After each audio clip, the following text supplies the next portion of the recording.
Hello students, I welcome you once again to this channel Prabhavi competition. अब मैं सबका स्वागत करता हूं दोस्तों, और आशा और उम्मीद करता हूं कि आप सभी बहुत अच्छे होंगे, तैयारी भी जम के कर रहे होंगे। दोस्तों, ये जो पार्टिकुलर सीरीज चल रही है हमारी, ये अरिहंत के सब्जेक्टिव बुक की चल रही है।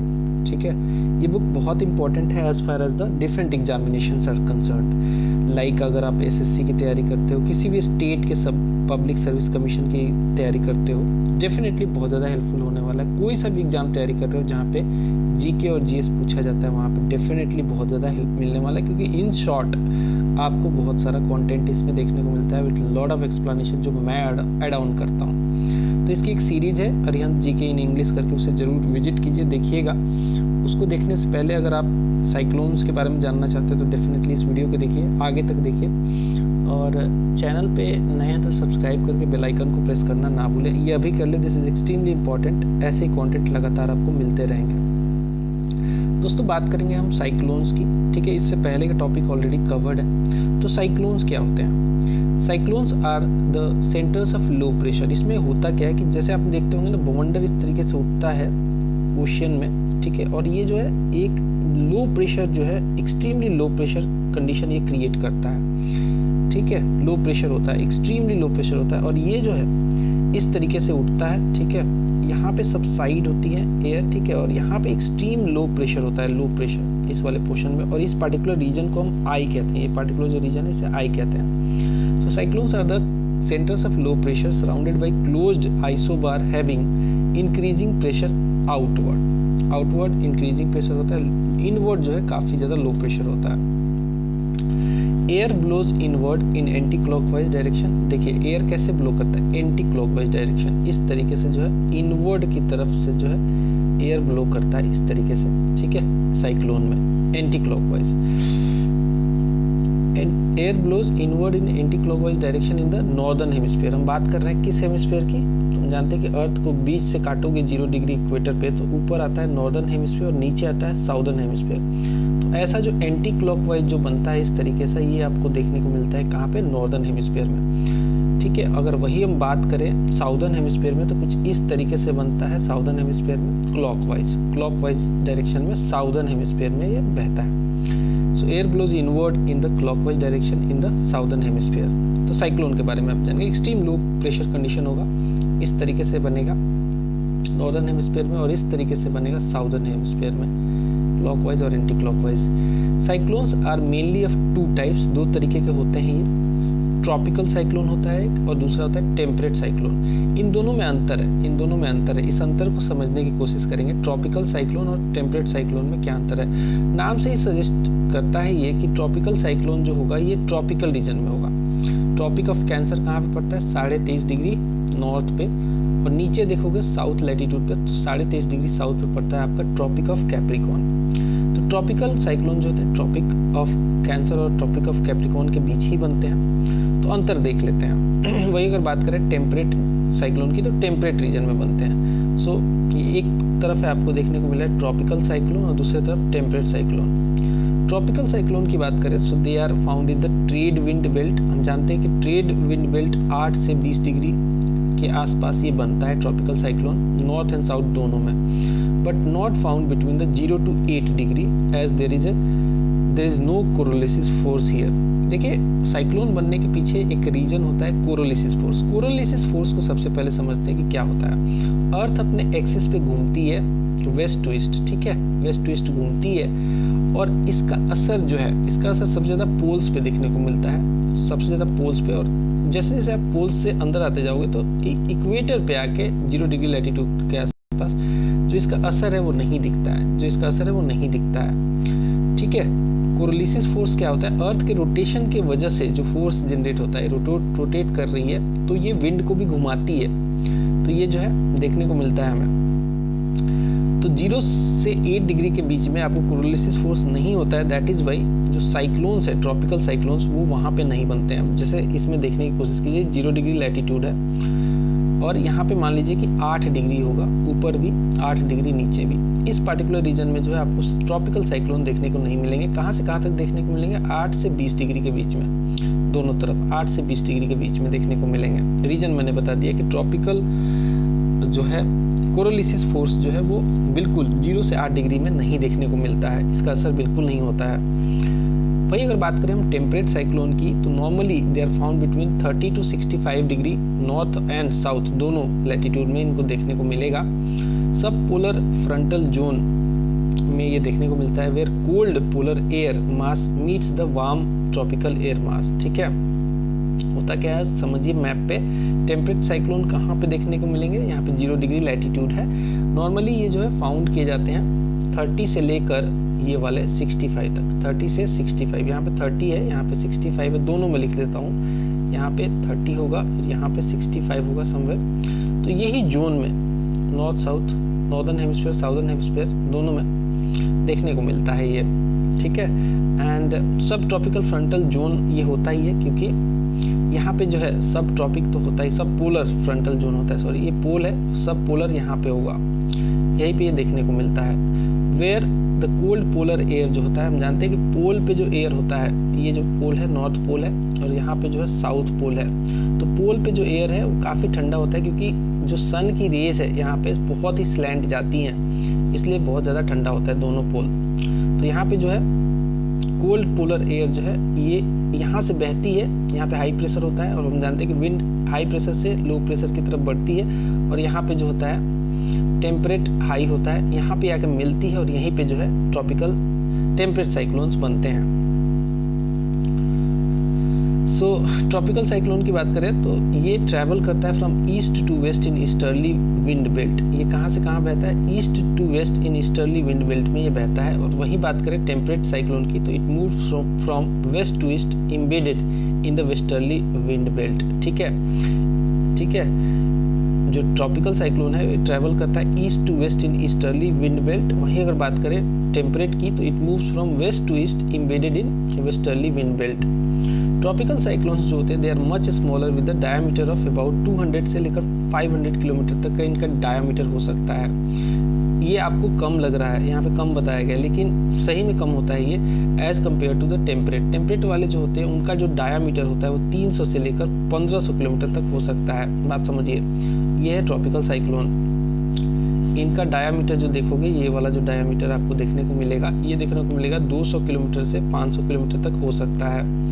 लेकिन वही बात करेगा टेम्परेट साइक्लोन की, तो इनका डायमीटर ज़्यादा होता है, ये 300 से 1500 किलोमीटर तक हो सकता है, तो ज़्यादा डेंजरस ये हो सकते हैं। Tropical cyclones are non frontal in nature, non frontal होते हैं। ठीक है, अगर टेम्परेट साइक्लोन की बात करें तो फ्रंटल होते हैं। क्यों? क्योंकि यहाँ पे वार्म एयर जो है, कोल्ड एयर मीट करता है आपको किसके साथ, ये मीट करता है ट्रॉपिकल जो वार्म एयर है, वार्म ट्रॉपिकल मास के साथ मीट करता है, तो फ्रंट बनता है, एक फ्रंट बनता है। कोल्ड एयर और वार्म एयर जहाँ भी मिलेगा फ्रंट बनेगा। लेकिन वही बात करें अगर ट्रॉपिकल साइक्लोन की, तो इनमें कोई भी फ्रंट नहीं बनता है। ऐसा नहीं है कि यहाँ पे वार्म एयर कोल्ड एयर से मिलता है, तो इनके कोई भी फ्रंट नहीं होता है। वही जगह टेम्परेट की बात करें तो यहाँ पे फ्रंटल होता है। It is found only over oceans. देखिए ट्रॉपिकल साइक्लोन हमेशा याद रखिएगा, हमेशा ओशियंस पे ही बनते हैं। जैसे कि भारत में बहुत सारे ट्रॉपिकल साइक्लोन आते हैं, तो ये ओशियंस में बनते हैं हमेशा, कभी भी लैंड मास पे नहीं बनेगा, टेरिटोरियल रीजन पे नहीं बनेगा। वही अगर बात करें टेम्परेट साइक्लोन्स की, तो it is formed either over continent पे भी बन सकता है या फिर ओशियन पे भी बन सकता है, दोनों पे बन सकता है। ठीक है, दोनों पे बन सकता है। ट्रॉपिक जो है ये कॉन्टिनेंट पे भी बन सकता है, यानी लैंड मास पे भी बन सकता है, या फिर ओशियन में, दोनों में बन सकता है टेम्परेट वाला। लेकिन ट्रॉपिकल वाला जब भी बनेगा तो ओशियन पे बनेगा, ये भी एक डिफरेंस है। वही बात करें tropical cyclones can form only in summer. देखिए समर में क्या होता है, समर में देखते हैं, हम जानते हैं कि जो ओशियन है वो हीट अप होता है धीरे धीरे, और इतना ज़्यादा हीट अप हो जाता है कि यहाँ पे एक्सट्रीम लो प्रेशर क्रिएट हो जाता है। ठीक है, ये हमेशा समर में ही बनता है, विंटर में बन ही नहीं सकता है, विंटर में बन ही नहीं सकता है क्योंकि लो प्रेशर क्रिएट ही नहीं होगा। वही अगर बात करें टेम्परेट की, तो they can form both in summer as well as winter, क्योंकि इनको तो फ्रंट चाहिए। फ्रंटल में क्या होता है कि वार्म एयर कोल्ड एयर के साथ मिलेगा, तो कभी भी मिल सकता है, वो चाहे समर हो चाहे विंटर हो, कभी भी मिल सकता है। तो ये दोनों समय सीजन में बनते हैं, समर में भी बनते हैं, विंटर में भी बनते हैं। वही अगर बात करें ट्रॉपिकल साइक्लोन की, तो फ्रंट है ही नहीं, फ्रंटल नहीं है, इस वजह से ये कभी भी नहीं बन सकता है, क्योंकि इसको चाहिए समर, एक्सट्रीम लो प्रेशर चाहिए। लो प्रेशर कब होता है? समर में, जब वार्म एयर जो है ऊपर उठता है due to intensive heating. Warm air ऊपर हो जाता है तो नीचे जो है लो प्रेशर क्रिएट हो जाता है। फिर से बात करें ट्रॉपिकल साइक्लोन की, तो it does not have definite life cycle and they dissipate as they pass over the land mass. इनका कोई डिफिनिट लाइफ साइकिल नहीं होता है कि भाई 10 दिन चलेगा, 15 दिन चलेगा, कितने दिन चलेगा, कुछ पता नहीं होता है। बहुत सारा चीज़ डिपेंड करता है कि लैंड मास से कितनी दूरी पर ये ओशियन में बना है। ये ओशियन से मूव करता है हमेशा लैंड मास की तरफ। हो सकता है लैंड मास को हिट जब करेगा तो ये हिट करता है जब, तो बहुत सारा जो है इसमें विंड बहुत तेज बहता है, ठीक है। साइक्लोन का क्या खासियत है, विंड बहुत तेज बहेगा, जब भी ये हिट करेगा लैंड मास को तो बहुत ज़्यादा रेन करवाता है, तो बहुत ज़्यादा जो है कोलेटरल डैमेज इससे होता है। वही बात करें टेम्परेट साइक्लोन की, तो it takes more time to dissipate, खत्म होने में बहुत टाइम लगता है, as it has more definite life cycle. ये लंबे समय तक चलता है, इसका जो एक डिफिनिट जो है लाइफ साइकिल है, चलेगा तो चलेगा, लंबा चलता है as compare to the tropical cyclone. तो ये हमने बात करी टेम्परेट और ट्रॉपिकल साइक्लोन के बारे में। आगे बढ़ते हैं, देखते हैं कुछ और चीज़।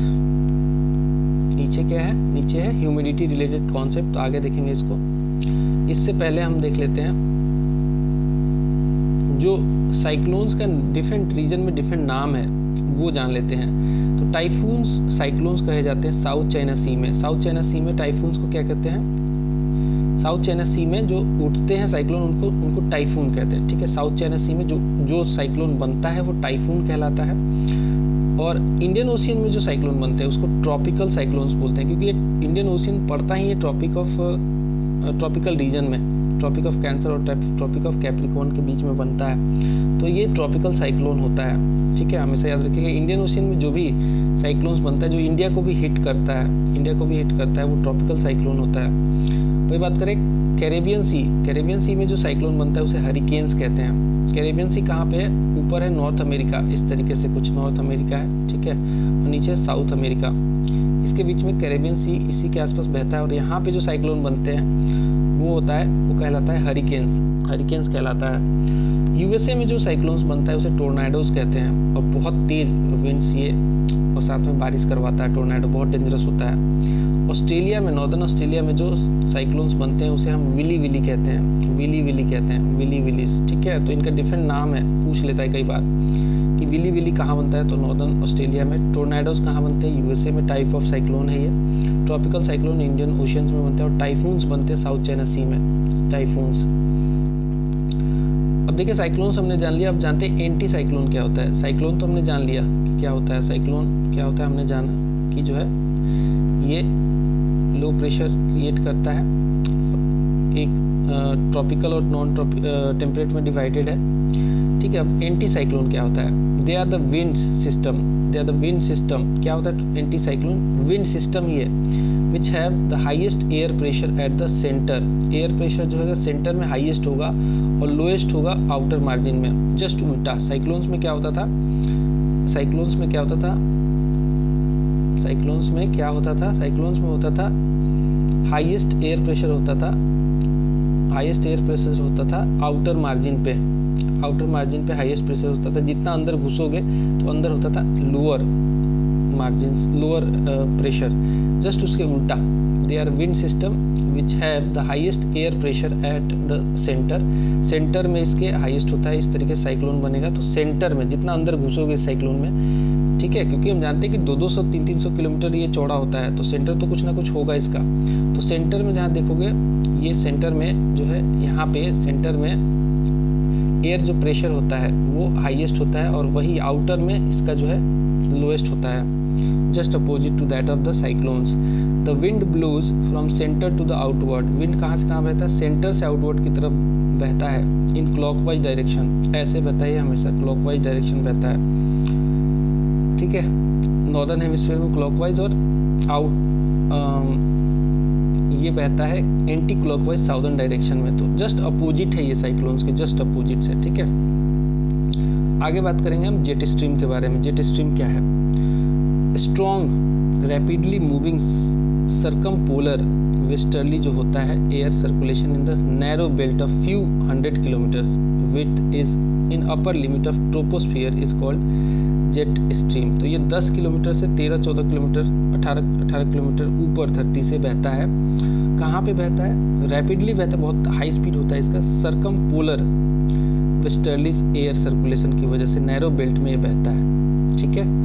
एंड इसको हम जेट स्ट्रीम कहते हैं, इसको हम जेट स्ट्रीम कहते हैं। फिर से समझा देता हूँ। The strong and rapidly moving circumpolar westerlies air circulation in narrow belt of few 100 kilometers width in the upper limit of troposphere is called jet stream। हम जानते हैं दोस्तों कि विंड कुछ इस तरीके से बहते हैं।